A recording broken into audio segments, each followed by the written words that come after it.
Yo, what's up, everyone?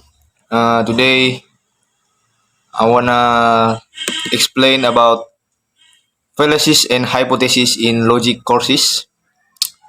So,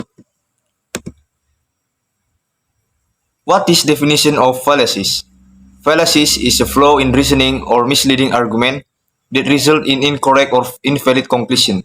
It often occurs when someone makes an error in their thinking process, either by accident or intentionally, to persuade others. Fallacies can be found in various forms of communication, such as debates, advertisement, or the everyday discussion, and they undermine the logical structure of arguments. So you can see this is types of fallacies. This is consist 24 parts. You can screenshot or see this slide. Okay, this is number one, number two, number three. So number four, number five, number six. Okay, seven, begging the question. Eight, false dilemma. Nine, apple to nature. 10, anecdotal. Number 11, 12, 13, 14, 15, and 16, 17, and 18. I want to make it face the presentation, guys. This is number 19 and 20, 21, 22, and last it is number 23 and 24. Okay,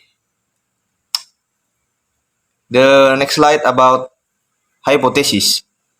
What the definition is in hypothesis? Hypothesis is a temporary statement proposed as an initial explanation for a particular phenomenon or relationship, which is then tested through research or experimentation.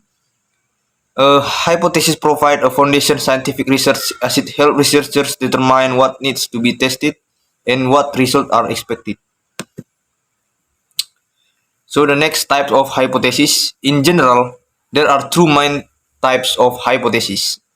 The first is null hypothesis or H0. The null hypothesis is statement that there is no significant relationship or effect between the variables being tested. It's often used basis for statistical testing. Uh, is often used as a basic for statistical testing, aiming to be rejected or disproved. For example, in a study, the null hypothesis might state there is no significant difference in learning outcome between students who study in the morning and thus who study at night. And the second is alternative hypothesis H1 or HA. The alternative hypothesis is a statement that contradicts the null hypothesis and indicates that there is a significant relationship or effect between variables being tested. This hypothesis is proposed if the researcher believes that a real effect or relationship exists. For example, there is a significant difference in learning outcomes between students who study in the morning and those who study at night. It is the same topic, guys. It's the same material of types of hypothesis.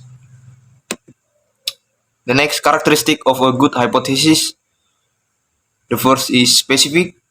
Hypothesis should be formulated and clearly specifically so that it can be tested.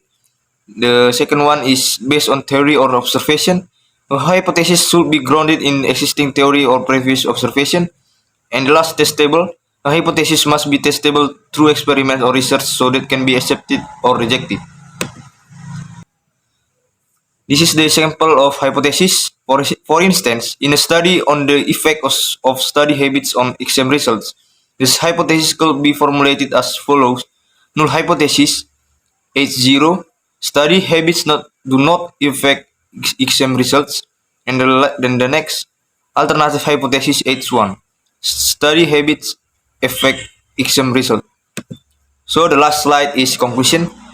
In conclusion, from the material we present in depth about fallacies, there are no errors in argument or reasoning in the undermine validity reasoning. These fallacies are often used to manipulate or mislead the public when debating, discussing, or giving opinions. And the other hand, hypotheses help individuals in determining the foundation of scientific research. Hypotheses examine empirical data according to their accuracy. Thus, by understanding logical fallacies and building proper hypotheses, we can solve any problem and knowledge development with structure and fact-based arguments instead of logical manipulation. Okay, that's all my explanation, guys. I open Q&A for this material. If you have any question or suggestion, feel free to ask, guys. So, thank you and see you the next presentation.